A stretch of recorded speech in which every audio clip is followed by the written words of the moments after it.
So they took the king's road to the Blackwater Rush, and were now waiting for the barges to cross the rush. Waiting worsened the feeling in her gut. She had never thought that she would set foot in the Red Keep again, yet here she was. Prince Doran wanted her with Princess Ariane.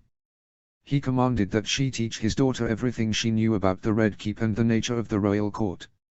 Ashura was the only Dornish noble who had lived for any length of time in the castle, so Ashura agreed to go, for Doran, for Ariane, for Elia. She would live in service to Ariane as she had done for Elia. She wished that her children could be anywhere else, but they too would live in the Red Keep, serving their queen. Alysanne seemed happy with the idea of living in the capital.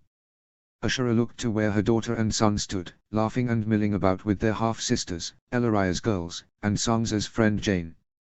Ariane and Tyen were nearby, preferring to keep their own company. Ashura looked at the water. The barge would come soon to ferry them to the other side. She wrapped her arms around herself, shivering though the day was hot. She had no desire to set foot in King's Landing or the Red Keep. Her thoughts continually strayed to Elia Martell and her murdered children.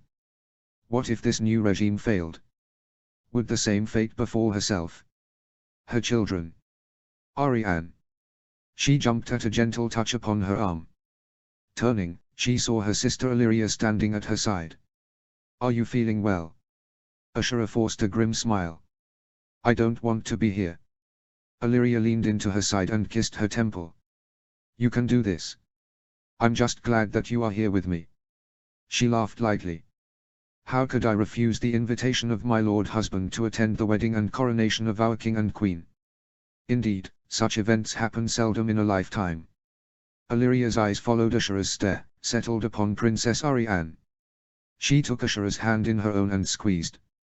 "Her fate will be a better one than her aunt's. I pray the gods that it may be so. Try to have faith in the peace that has been won." Ashura smiled wanly and smoothed stray strands of hair from her sister's face. "Oh, to have your faith in the world. You did once." She sighed, looking at the red walls of the castle across the water and then at her children. "Once," she admitted. "But I have seen too much pain to still hope so purely." "Your children yet live, surely that gives you hope." "It does, but how many more wars will they face? How many will your own children face one day?" Crestfallen, Illyria merely drew closer to Ashura and rested beside her. They stood together quietly for a time, waiting to cross into the city. Her thoughts wandered to the city before her and to Sunspear behind. She thought of Prince Doran's command that she maintain the propriety expected of a lady in service to a queen. He had sounded like his mother then, for Princess Maria had spoken very similar words shortly before she had gone to King's Landing with Princess Elia so many years past. When Ashura told him as much, he merely reminded her that she should have obeyed that command then as well as now. Ashura had no intentions of doing any dishonor to Ariane. She had spent too much time in disgrace and had no desire to bring further shame upon herself, her family, or her children. Her stomach churned again as she looked to the city. Ned was here, serving as hand. She dreaded a conversation with him. How could she explain having told Alysanne about Jon? Moreover, how could she live in the Red Keep with Ned and his wife? For the first time in all their lives they would be together, and she wanted little more than to run back to Starfall. She was resigned to doing her duty, no matter what her desire. Princess Ariane would need guidance in her new position. One thing the princess had always lacked was strong guidance. Her father was rather too lax in disciplining Ariane and the girl's mother was utterly absent. Would Melorio even bother to visit her daughter the queen? Ashura would never understand how a mother could abandon her children. Eventually, the barges arrived and they crossed the Rush, entering the city through the busy river gate. From there they wound their way through the busy city streets, flanked by guards on every side of their long procession. They eventually found themselves on the broad, tree-lined avenue which led directly to the Red Keep. There were no heads on spikes beside the gates of the Red Keep, which was a welcoming sight at least. Beyond the gates a welcoming party awaited. Every Dornish lord, lady, or knight who was in King's Landing stood there in greeting, along with men from many other regions. Ashura recognized some by sight and others by the emblems they wore. Still, the welcoming party seemed rather small for the future queen. Strangely, the king himself was not present, nor was Ned. She did see Prince Oberyn Martell at the front of the crowd. He seemed somber, doubtless he still mourned his second daughter. Oberyn stood just behind him, cold and hard. She saw Lord Beric near the rear of the group, with Arthur and Edric beside him. Heavy weights lifted from her heart at the sight of them, for they were all well and whole. She did worry that she did not see Jon. Had his wounds healed? That doubt fled swiftly as Arthur smiled broadly upon noticing her. He would not smile so well if anything had happened to Jon. They dismounted before they were formally welcomed, all 200 or more people who had arrived with Princess Arianne. Nobles, servants, and guards who would stay in King's Landing for the wedding and coronation, and others who would remain in service to the king and queen. When the assembly quieted, Princess Arianne and Prince Quentyn stepped forward from the arrivals while Prince Oberyn approached them from the welcoming party. "Welcome to King's Landing, Princess Arianne and Prince Quentyn, my brother's children." He drew near to them and greeted each with a kiss. "Thank you, Uncle Arianne," and Quentyn replied. "His Grace, the King, wishes to extend his apologies that he is not here to greet you." The warmth in the tone was hardly honest. Ashura could see that he was offended by the king's absence. "The council has been busy of late. You are requested to dine with him this evening at a feast to welcome you to court." "It will be my pleasure, uncle." She smiled broadly, though it quickly fell. "We mourn Nymeria greatly." Ashura could see the deep pain in his eyes at her words. "The gods take whom they will in battle. Oberyn and I were spared while Nym has gone to her mother. The one who harmed her is dead." She bowed solemnly at his words, tears shimmering on her cheeks, unable to speak a reply.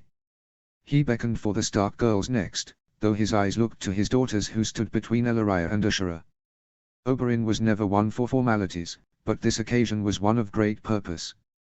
No matter how much each one of them might long to hold their loved ones, formalities at the royal court were required. "Welcome back to King's Landing, Ladies Sansa and Arya of House Stark. Your father is with the king or he would have greeted you himself. I am also to inform you that your mother and eldest brother await you in the Tower of the Hand." Sansa was still politely giving her thanks to Oberyn when Arya shouted "Mother," and began to sprint across the courtyard toward the Tower of the Hand. Sansa at least finished her courtesies before racing after her sister. Abandoning her propriety, Sansa's young friend Jane launched herself toward one of the Stark men in the crowd, her father from what Ashura could see and hear. All pretense of decorum quickly faded after that. Oberyn's daughters found their way to him. Arthur, Edric, and Lord Beric made their way toward Ashura, Alysanne, Lucas, and Illyria.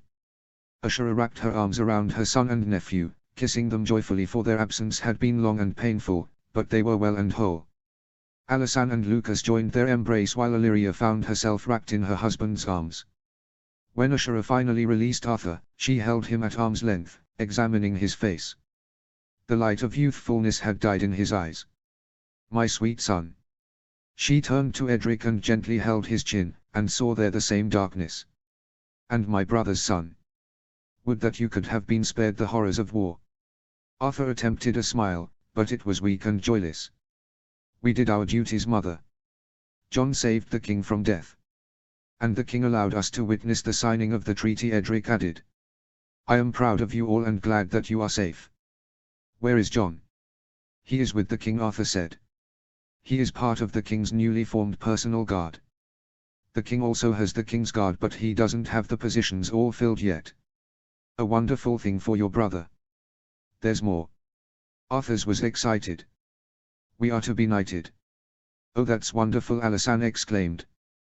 "Who will knight you?" "Jon is to be knighted by the king. I haven't decided if I should be knighted by Lord Beric or Prince Oberyn, both have offered."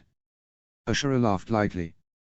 "It would be a greater honor to be favored by the prince, though you should discuss it with both and learn their desire in the matter." "I shall, mother." "Aunt Ashura," Edric said. "Our rooms are all together. We share 3 suites. Everyone from Dorne is in the same building, mostly." "Oh, where will we be quartered?" "The Maiden Vault," said Arthur. "Little Myrcella is somewhere in that part of the castle too, but we were told not to go looking places we aren't wanted. Jon told me that I am betrothed to her and father confirmed it. I don't see why I should be wed to her. She's not even close to marrying age and born of incest. So were some of our ancestors," Alysanne informed. "It's not the poor girl's fault."